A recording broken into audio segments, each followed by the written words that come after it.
I had a Pilates studio. I had 6 practitioners in there, and then suddenly this guy rocks up on the scene around where we were coaching. He was a mentor of mine, which is called Dr. Nicholas Romanoff, who developed a system called the pose method. And the pose method, he discovered he was a track and field coach in the Soviet era. So you can imagine they were like mega film stars, those guys at that point. They were like creating superhumans, right? But he discovered a specific shape that everyone had to go to when they run, which is when the head, the chest, and the pelvis is aligned, and the foot will literally land underneath you, and then there was a certain, the pulling leg was underneath the body. So it's like if you looked at a track runner, they're closer to it, compared to say a jogger, which is like heel to toe, head forward, hips back, like a K shape. Right. Whereas all the best runners were really aligned. They were like upright beings, and their foot would always land underneath them, never so far ahead of them. Okay. So when you analyze that, it was like, wow, okay, this stuff's amazing. So he started teaching you about these different running styles. Yeah, he kind of had this pose method, and he'd do his certifications in it. Like you'd have a pose level 1, 2, 3, 4. Okay. We got to level 3, and then he exposed me to a movement system. So pose was never just about running; it's a whole lifestyle thing and a movement system. So I became like one of the 6 people in the world to become a pose movement specialist.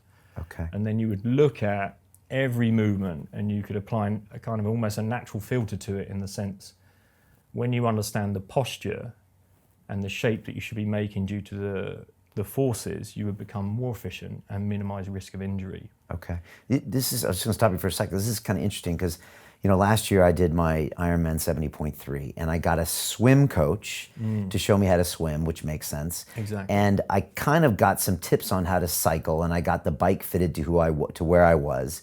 But it always struck me that I didn't get a running coach. Yeah. And I never got a running coach. It was like, go run, and it was tracked on my Garmin and all that stuff. But I always thought to myself, I should really get someone to teach me how to run. And then I saw your video with Rich Roll out in Malibu. Yeah. The first part when you're at his house, where you're walking through all these different gates, where at one point you're like kicking up your leg and pulling your hamstrings, and you're walking Rich Roll, a guy that's obviously ran some major distances, through all these different interesting techniques. Yeah. And it always made me think, like, wow, that stuff is really interesting, because no one ever taught me how to run. No one teaches anyone how to run. And yet, it's really complicated, right? Yeah, well, he connected with it immediately based on swimming. So Okay. Rich was like, yeah, you know what, if this was swimming. And Right. there was almost the same language that was applied to it. Right, because he used to do butterfly, and he kind of So he understands kind how of to... immediately connected to that. And then Right. it's the same, like you want to play golf, what do? You get a golf coach? You want to play tennis, you get a tennis coach. But yeah, running is just seen as, oh, it's a natural thing. Right. But it is a natural thing to natural beings. So if you grow up in a tribe of influence, I call them a tribe of influence. So the tribe is who you observe the behaviors that become your behaviors. That's the normalized stuff. Like me in my childhood, going to nature, and then suddenly what was normalized later was smoking weed and wearing Nikes, right? Whereas the tribe of influence that you grow up in, if they're all natural born runners, born to run, like the Tarahumara or the Hadza, persistent hunters, they all run the same. And the characteristics are, they have amazing posture and physiology. They have a pulling cycle, and they spend minimal time on the ground, which makes them more efficient, minimizes the risk of injury because they're not exposed to forces for so long. But it also means the muscles and the tendons understand their role within that biomechanical system. Yeah, so almost like the muscles and tendons are almost slave to the biomechanical shape, the pattern that we offer, right? Does this pattern look like... I know the Ethiopian runners have a very, certain type of gait in the way they run. Is that even more different than some of the tribes you mentioned? Yeah, again, if you look at remember hearing Nicholas's pose method is almost like it's textbook, right? So it's like a textbook thing. And what will mess it up is a sedentary culture. So if you sit for periods of time like we are now, right? If you don't then unravel that posture by doing something that would return it back to you being bipedal, we would be walking in a different sling system or biomechanical system, because we've been sitting, right? Okay. So that would mean our hips are stagnant, right. Our head position slightly forward. If you then walk or you run with your head forward, because of the weight of the human head, you have to put your foot out further in front of you, otherwise you fall over. Gotcha. So jogging is very similar to that. So most people, when they're jogging, you see their head chasing. It's like the head's forward, the hips shoot back, and the foot lands ahead of them.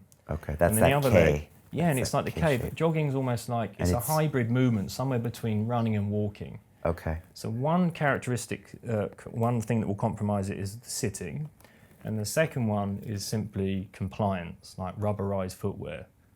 Okay. Right? So in the foot, 1 foot is 33 joints, 26 bones, 100 muscles, tendons, and ligaments, and up to 200,000 receptors, which is the equivalent of what you have in your hand. We just tuck them away, right? So if you were to then, Brian, if you get a piece of paper and you put your foot on a piece of paper and you draw around it with a black marker pen, you should hope that the toe box, the toe area of your foot, is wide and the heel is narrow. If you were to get your footwear right now and you put that on a piece of paper and you draw around it, the heel is now the wider part and the toe box is more narrow. So if you imagine function follows form, but footwear, modern footwear, is creating deformity because it's getting all the toe box of the toes, squashing them in place. And then you understand forces. So we then take, in running, 2 times your body weight in ground reaction forces. So what happens when you add more force to a muscular structure? It gets stronger in the adaptation to do with the forces, right? Okay, yeah. So if you shape it like this, you make it stronger in that shape. So that's the foundation of your superstructure. That's the first stage with compromising running shoes. They're too narrow in the toe box. Okay. The second stage is the rubber itself dumbs down the transient impact or the signal that your movement brain should get to tell you which shape you need to make due to the forces, which Gotcha. is kinematics in a way. Kinetics is the forces, kinematics the shapes that you make due to those forces. Okay, all right. So that then will enable you to land on areas of your feet you're simply not designed to load. Okay. And in running really is the heel. The heel is for walking. You have 3 rocking actions in your ankle. You have a heel rocker, you have an ankle rocker, and then you have a forefoot rocker. It's like 1, 2, 3. When we run, we should be using 2 actions, which is an ankle rocker and a forefoot. So you land flat-footed and then go onto the forefoot. Okay. And when you sprint, it's more forefoot. So it's like, and it just so happens that there's ground reaction force that's involved with running. There's like 1 times your body weight when you walk, 2 times your body weight when you run, and 3 times your body weight when you sprint. Okay.